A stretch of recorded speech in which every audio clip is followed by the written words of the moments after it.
सुप्रभात बच्चों। आज कक्षा 7 के संस्कृत का 10वां पाठ मैं आप लोगों को बताऊंगी इस वीडियो के माध्यम से, जिसका नाम है विद्या या महत्तम, अर्थात विद्या का महत्व।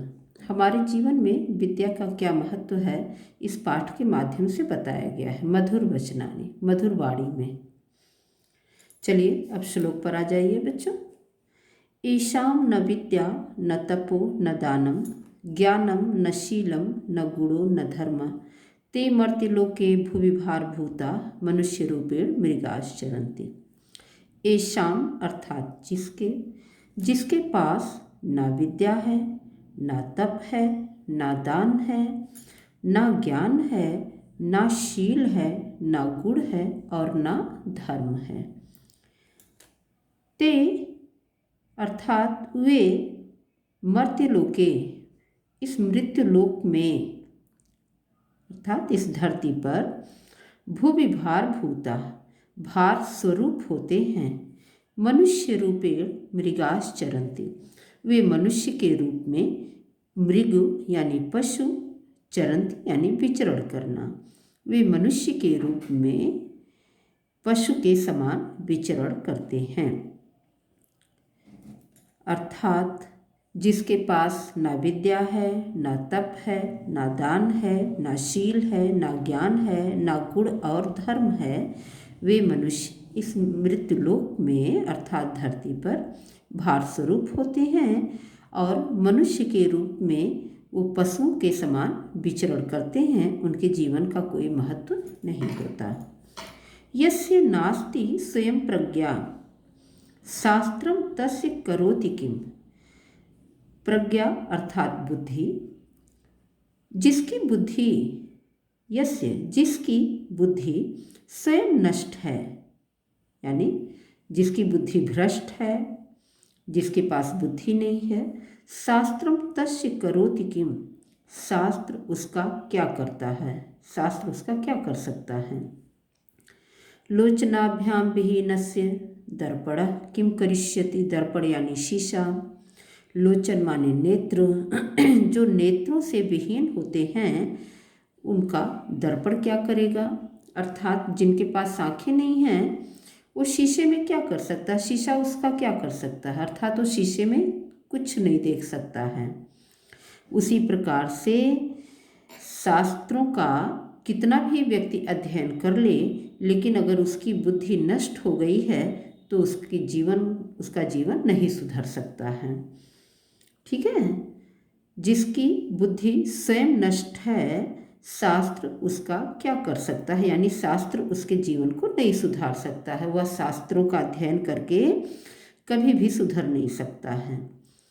ठीक उसी प्रकार से जैसे नेत्रों से हीन व्यक्ति अर्थात जिसके पास आँखें नहीं हैं, जो आँखों से देख नहीं सकता, वो दर्पण का क्या करेगा। रूप यौवन संपन्ना विशाल कुल संभवा। रूप और यौवन से संपन्न विशाल कुल अर्थात ऊंचे कुल में जन्म लेने वाला, ऊंचे कुल में ऊंचे खानदान में जन्म लेकर के भी विद्याहीना न शोभन्ते, विद्या से हीन व्यक्ति सुशोभित नहीं होता है। चाहे कितना भी सुंदर हो, कितना भी युवा हो, ऊंचे कुल खानदान में जन्म भी लिया हो, लेकिन अगर उसके पास विद्या नहीं है तो वह समाज में शोभा नहीं पाता, समाज में सुशोभित नहीं होता। निर्गंधायु किंसुका, जिस प्रकार से निर्गंधा माने गंध से रहित, किंसुक माने फूल, जिस प्रकार से गंध से रहित फूल। रूप और यौवन से संपन्न ऊंचे कुल में जन्म लेकर के भी विद्या से हीन व्यक्ति सुशोभित नहीं होता है, जैसे गंध से रहित पुष्प। सुखार्थिना कुतो विद्या। सुखार्थिना अर्थात सुख चाहने वाले को, कुतो माने कहाँ, सुख चाहने वाले को विद्या कहाँ।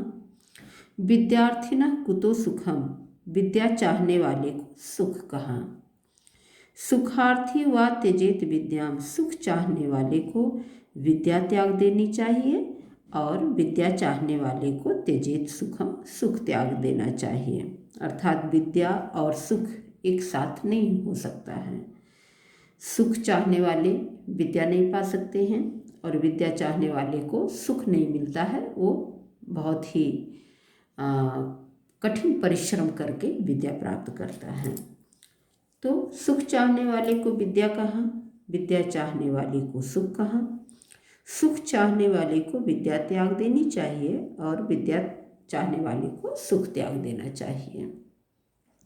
विद्वत्तुम चा नृपत्तुम चा नयो तुल्य कदाचन। विद्वान और नृप माने राजा, राजा की तुलना, तुल्य माने तुलना, कदाचन माने कभी, नयो माने नहीं हो सकती। विद्वान और राजा की तुलना कभी नहीं होती, क्योंकि स्वदेशी पूज्यते राजा, राजा अपने देश में पूजे जाते हैं। पूजना यानी सम्मान पाना, राजा अपने देश में सम्मान पाता है। और विद्वान सर्वत्र पूज्यते, विद्वान सब जगह पूजे जाते हैं, यानी सभी देशों में उनका सम्मान होता है। तो विद्वान और राजा की तुलना कभी नहीं होती। राजा अपने देश में सम्मान पाता है और विद्वान सभी जगह सम्मान पाते हैं। ना चौरहार्यम न चा राजहार्यम। ना चोर चुरा सकता है, न चा राजहार्यम और न राजा हरण कर सकता है, छीन सकता है। न भातृभाज्यम, न भाई बांटता है, न चा भार कार्य और न यह भार स्वरूप प्रतीत होता है। व्यय कृते वर्धते एव नित्यम। व्यय करने से ही यह नित्य ही, नित्य यानी हमेशा, एव माने ही, वर्धते माने बढ़ना। व्यय करने से अर्थात खर्च करने से यह हमेशा ही बढ़ता है। विद्याधनम सर्वधनम प्रधानम। विद्याधन सभी धनों में प्रधान है अर्थात श्रेष्ठ है। ठीक है। विद्या रूपी धन को न चोर चुरा सकता है, न राजा छीन सकता है, न भाई बांट सकता है और न यह भार स्वरूप प्रतीत होता है। यह खर्च करने पर हमेशा ही बढ़ता है, इसलिए विद्या रूपी धन को सभी धनों में श्रेष्ठ माना गया है। ठीक है बेटा, अब ये आपका हो गया। एक बार और देख लीजिए फिर से। जिसके पास न विद्या है, न तप है, न दान है, न ज्ञान है, न शील है, न गुण और धर्म है, वे मनुष्य इस धरती पर भार स्वरूप हैं और मनुष्य के रूप में वो पशुओं के समान विचरण करते हैं। जिसकी बुद्धि स्वयं नष्ट हो गई हो, शास्त्र उसका क्या करेगा।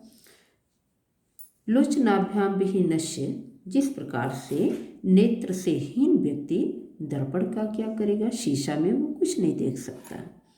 रूप और यौवन से संपन्न और ऊंचे खानदान में जन्म लेकर के भी विद्या से हीन व्यक्ति सुशोभित नहीं होते हैं, जिस प्रकार से गंध से रहित फूल। सुख चाहने वाले को विद्या कहाँ, विद्या चाहने वाले को सुख कहाँ। सुख चाहने वाले को विद्या त्याग देनी चाहिए और विद्या चाहने वाले को सुख त्याग देना चाहिए। विद्वान और राजा की तुलना कभी नहीं होती है। राजा अपने देश में सम्मान पाते हैं, पूजे जाते हैं और विद्वान सभी जगह सम्मान पाते हैं। विद्या रूपी धन को न चोर चुरा सकता है, न राजा छीन सकता है, न भाई बांट सकता है और न यह भार स्वरूप होता है। इसे जितना खर्च किया जाए, खर्च करने पर यह हमेशा ही बढ़ता है, इसीलिए विद्या रूपी धन को सर्वश्रेष्ठ धन कहा गया है। अब ये आपका ये पाठ, इसका अनुवाद हमने बता दिया है बच्चों। आप लोग इसको कॉपी में कर लीजिएगा और तैयार कर लीजिएगा।